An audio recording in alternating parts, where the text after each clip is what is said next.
Muli po ay magandang umaga sa inyong lahat. Hello. Hi. Kumusta na po kayong lahat? Salamat sa Diyos. Taas nga ng kamay ng mabuti. Yan, salamat sa Diyos. Mabuti tayo dahil napakabuti ng Diyos. Amen. May tanong po ako sa inyo. Ano ba ang pagkakaiba ng upuan sa jeep at upuan sa loob ng simbahan? Ano po ang pagkakaiba ng upuan sa jeep at upuan sa simbahan? Meron po ba?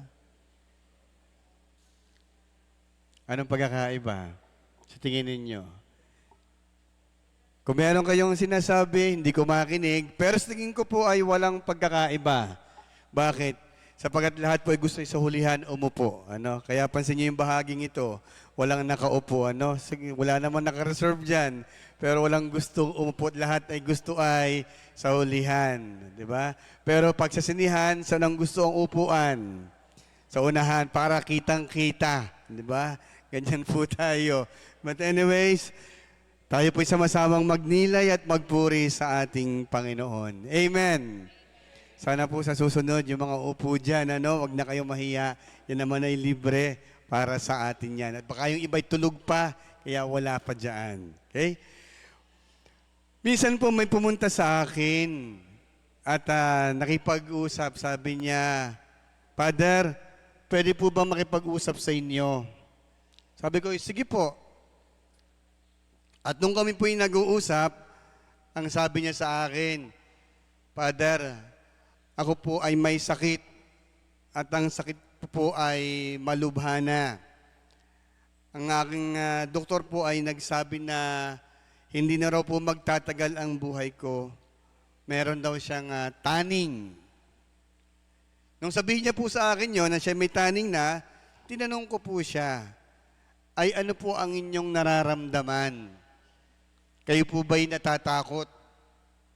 Ang sagot niya po sa akin, hindi po, Father. Sapagkat naalala ko po minsan, yung inyong sinasabi sa inyong homilya, na yung buhay natin ay pahiram, at kung ito ay pahiram, ito ay babawiin din sa atin. Kaya po ako, ang loob ko po ay panatag lang nang sabihin sa akin ng doktor. Ngayon po, sabi ko, tanong, ano po ang inyong hiling sa Diyos? Ang sinabi po sa akin ay, kung ano po ang plano ng Diyos. Nang sabihin po niya yon, sabi ko, that is faith. At hindi basta faith, malalim na pananalig sa Diyos. Bakit? Sapagkat hindi po siya, sabi nga, siguro kung tayo, hihingi tayo ng kagalingan sa ating karamdaman. At marahil ang hinihingi po natin ay himala mula sa Diyos na pagalingin. Sabi niya sa akin, kung ano po ang plano ng Diyos. 3 bagay po ang ibinigay ko sa Kanya. Ano po yun? Una, ay siya ay pagalingin sa Kanyang sakit na nararamdaman sa oras na iyon. Ikalawa, ay yung bang kahilingan na kahit po siya ay may sakit, basta siya ay buhay, okay na. At ikatlo, ay bawian siya ng buhay. Ang sabi niya po sa akin, Father, ang lahat pong iyan ay aking ipinagpapasalamat sa Diyos. Salamat kung ako'y bibigyan ng kagalingan at panibagong buhay. Probably that is my second life. Ikalawa, salamat sa Diyos kung ako po ay bubuhayin kahit dala-dala ko ang sakit na ito. At ikatlo, salamat din po sa Diyos kung ako ay babawian ng buhay. Kita ko po sa Kanya yung Kanyang aura, payapa, panatag ang loob, at hindi takot.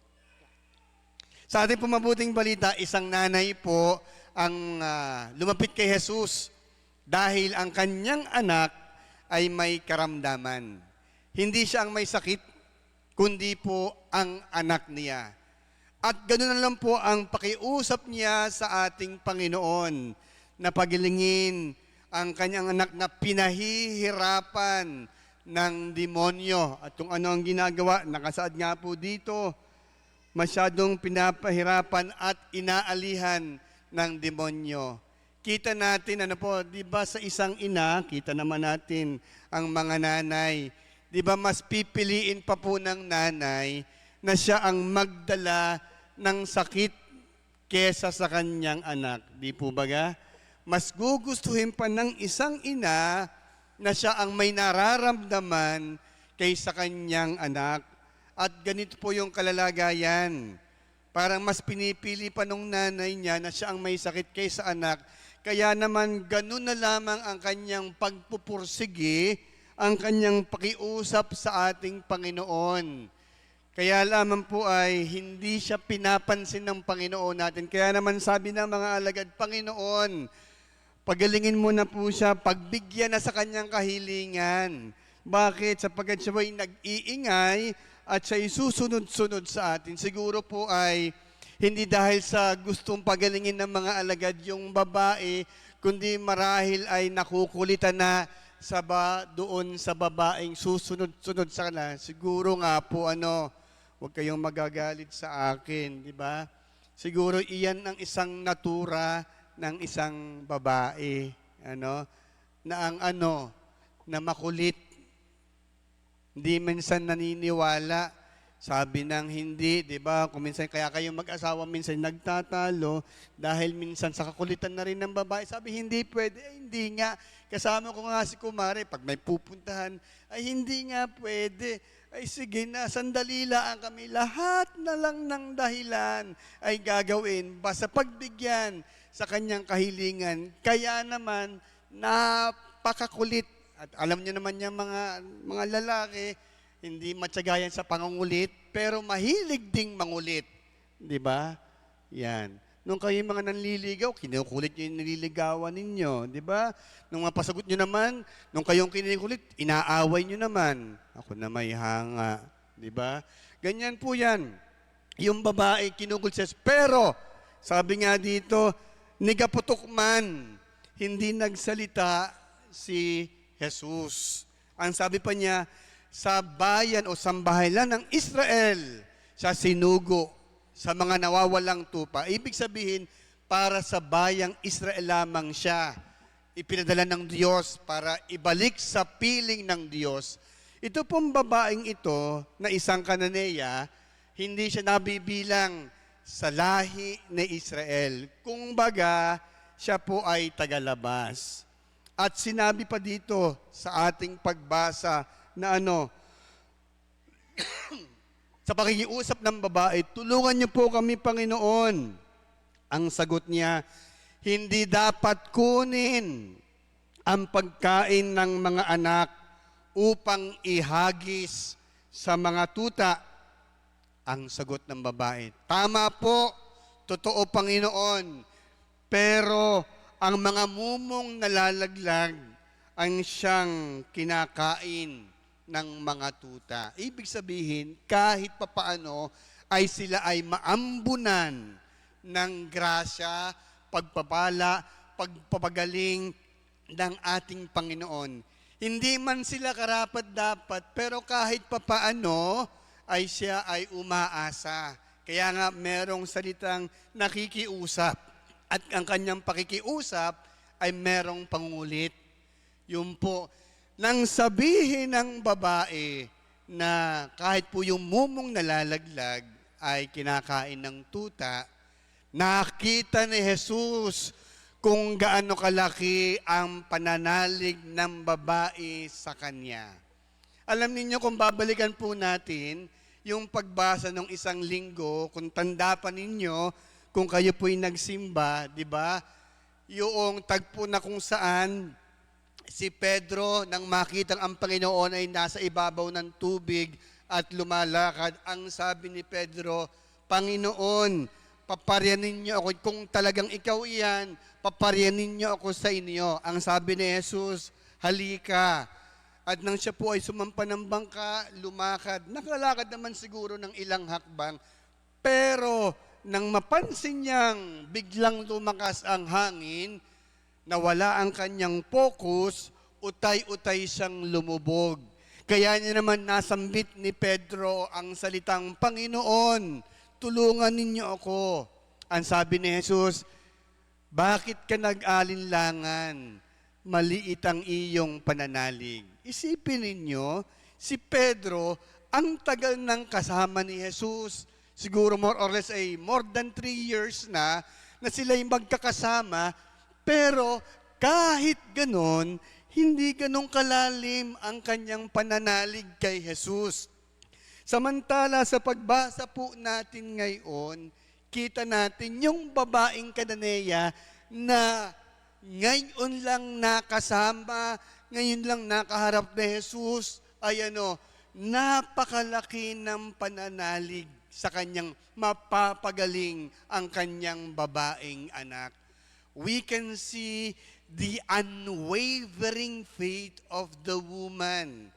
Yun bang sinasabi natin na hindi niya isinuko ang pananalig at paniniwala kay Jesus na na siya'y mapagagaling. Kanya itong ipinaglaban. Ikalwa, yung kanyang conviction na na tanging si Jesus ang makagagawa ng pagpapagaling sa kanyang anak. Wala siyang ibang nilapitan o sinabihan. Tanging si Jesus lamang. At ikatlo ay yung kanyang insistence. Napaka-tiyaga po niya. O sabihin din natin, persistence. Kaya po, makikita natin doon sa kanyang pananampalataya na napakalalim talaga. Why? There is that word, conviction. Second, unwavering faith. And third, persistence. Yan ang isang bahagi na nagpapatunay na malalim ang kanyang pananalig o pananampalataya kay Jesus. Ay anong maganda natin pagnilayan dito? Yung bang pananalig ng babae. Alam nyo, sabi ko po, faith changes the course or direction of our life. Dahil sa pananalig, dahil sa pananampalataya, nababago po ang direksyon at takbo ng buhay po natin. Alam nyo, lahat tayo nagkakasakit, di po ba? Lahat tayo nakakaramdaman ng hirap at ayaw nating minsan tayo ay magkasakit. Bakit? Sapagkat pag may sakit tayo, ang hirap. Itatanong ba natin, gusto ba ng Diyos na tayo ay may sakit? Gusto ba ng Diyos na tayo ay nahihirapan? Gusto ba ng Diyos na tayo ay namamatay? Hindi po. Hindi gusto ng Diyos iyan. Pero pinapayagan ng Diyos na mangyari ang mga bagay na iyan. Bakit po?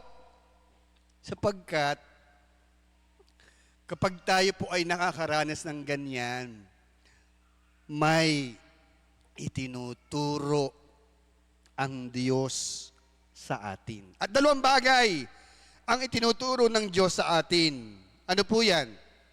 It can make us or it can break us.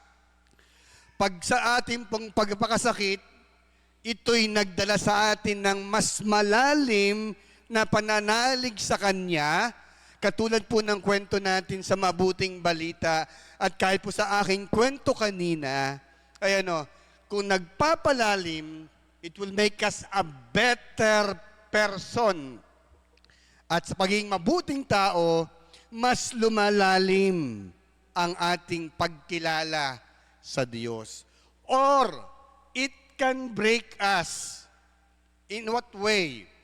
Dahil sa sakit natin, At sa tingin natin, kapag tayo dumadalangin, humihingi ng kagalingan, para bagang hindi pinakikinggan ng Diyos ang ating panalangin. At kapag sa tingin natin, hindi tayo pinakikinggan ng Diyos, ang tendency po natin ay lumayo at magtambo, magalit sa Diyos. Yan. It can make us or it can break us. Pero dapat ang pananampalataya ay magdala sa atin ng mas malalim na ugnayan sa Diyos. Dapat. Yung pagkakasakit natin, dapat magdala sa atin ng mas malalim na pagkilala sa Kanya. Alam po ninyo, sabi ko nga, pag ikaw ay humiling sa Diyos at ikay nanalig sa Kanya, dapat kung pinagaling ka ng Diyos, binabago ang buhay mo at baguhin din ang iyong pagkatao. Naalala ko po yung isang kaibigan ko dati sa Katanawan. Siya po ay biyahero. Ang trabaho niya ay door-to-door driver. Aalis ng Katanawan, pupunta ng Manila, pipihit pabalik ng Katanawan. Pagkatapos nun, babiyahe uli siya, papunta ng Manila at babalik. Supposed to be, pagkatapos magbiyahe, ano ang dapat gawin? Pahinga. Pero hindi siya. Pagkatapos siyang bumiyahe, mag-iinom pa siya. At ang sabi niya, pampatulog niya. Laging ganun ang kanyang sistema. Sa awa ng Diyos, inatake. Buhay pa naman. Ano po? Siya po ay kalahati ay patay, kaya siya ingkay-ingkay na, at ang nakakalungkot ay nakayat pa ang kanyang laway. Pero ito ang magandang nangyari. Siya po ay gumaling. Lumakas po ang kanyang katawan. Kaya lamang, nung gumaling siya, hindi niya binago ang kanyang pagkatao. Patuloy pa ring nag-inom. At inom ng inom. Sa tingin ninyo, ano na ang nangyari? Ano nang nangyari? Patay. Yan. Kaya yung inom ng inom, huwag magtaka, patay ng pupuntahan. Ay, sorry. Wala akong pinapatamaan. Tandaan niyo, inom pa. Hindi namang masamang mag-inom. Ang masama ay sobrang pag-iinom. Parang mauubusan ng alak. Di ba ga? Sabi nga ng isang manginginom, walang nananalo sa alak at pag-iinom. Anong pupuntahan? Patay. Di ba ga? Pag ikaw ay nanalig sa Diyos at humiling ng kagalingan, it must change our lives. Dapat mabago ang ating pagkatao. Alam po ninyo, kung ating po titingnan, bakit ba tayo nagkakasakit? Basically, hindi naman tayo inaalihan ng demonyo. Hindi tayo pinapahirapan ng demonyo. Tayo rin po mismo ang nagpapahirap saan? Sa ating sarili at katawan. Kita mo, alam mo naman na mataas ang sugar mo. Kakain ka pa ng matamis, sasabihin mo, may gamot naman. Alam mong masama sa iyo magalit, magagalit ka pa rin, kaya naman tataas ang iyong presyon. Di ba ga? Yung bato mo, yung atay mo, pag maigi na, naalala ko nga kanina, di ba kanina dito, tuwing ikatlong linggo ng buwan, merong ano dito, paduguan dito, di ba ga? Ay buwan-buwan na lamang nagpapakuha ng dugo, ay hindi naman mababayan kung hindi ka magbabago ng lifestyle mo. Di ba ga? Lalo na ngayon, ang daming handaan. Talaga naman ang mga tao ngayon bumabawi dun sa 2 taong hindi tayo nakapaghanda. Ano po, lahat ng handaan yan, kalimitan kong nakikita, may lechon. Di ba ga? Yan. Ay sabi ko nga po, ay sa handaan ngayon, 2 tao ang meron. Ano yun? Ano yung 2 taong yon? Una, yung isa po ay Sharonian. Bakit? May kain na, may baon pa, di ba ga, kapal ng mukha. Pag hindi ka kasaron niyan, magdadasal, di ba ga? Ganyan. Pero isang ugali niyan, pero yung minsan kasi yung magdadasal, itinatago pa sa payong, para hindi mahalata. Yung hiningit tinagong ulam at pagkain, ilalagay pa sa payong ay nakalimutan yung ulam at pagkain nasa payong. Kaya pagbukas ng payong, laglagan ang tinagong ulam. Yan. Ikalawa, bukod po sa isang saron yan, ay anong tawag ko? Ano yung mga nakikipaghandaan? Mountaineers. Bakit mountaineers? Kita mo yung pag kumukuha, lalo na ng kanin. Gabundok. Diba? Ang dami pang ulam. Pero kita mo naman ng katawan, payat na payat. Kaya sabi ko po kanina sa aking pagninilay, kapag kayo nakakita ng ganyang nakikipaghandaan, inyong kantahan. Anong kanta? May bukas pa. Di ba? Di ba ga? Ang daming pagkain, parang wala nang bukas. Itatanong mo, may death penalty pa ba? Para kasing ibibitahin ka na. Di ba ga? So yan po, So tayo rin ang nagiging dahilan kung bakit tayo nagkakasakit. Naalala ko rin tuloy. Dagdag lang po ito, ha? Kasi tayo minsan, pag may handaan, siyempre, iniimbita tayo.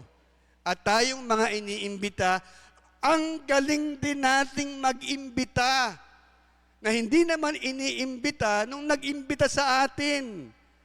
Di ba ga? Uy, punta tayo sa gayon. Di ba ga? Inimbita ka, tapos yung kaibigan mo, uy, punta tayo doon. Imbitado ako. Pero, imbitado kita. Ano po ang tawag doon? Alam niyo ang tawag doon? Kung ikaw ay iniimbita, ang tawag ay kumbida uno. Pero pag inimbita ka ng nag-imbita sa iyo, ang tawag din ay kumbida dos. Yan. Kumbida dos ang tawag dyan. Inimbita ka ng inimbita, at ikay pumunta, yan. Ang tawag naman dyan ay makapal ang mukha. Wala akong pinapatamaan, Di ba ga? Tayo rin po ang nagdadala para magkasakit tayo. Pero isang bagay ang tinuturo sa atin. Dapat ang pananalig natin ay nagpapabago saan sa pagkatao at ugali natin.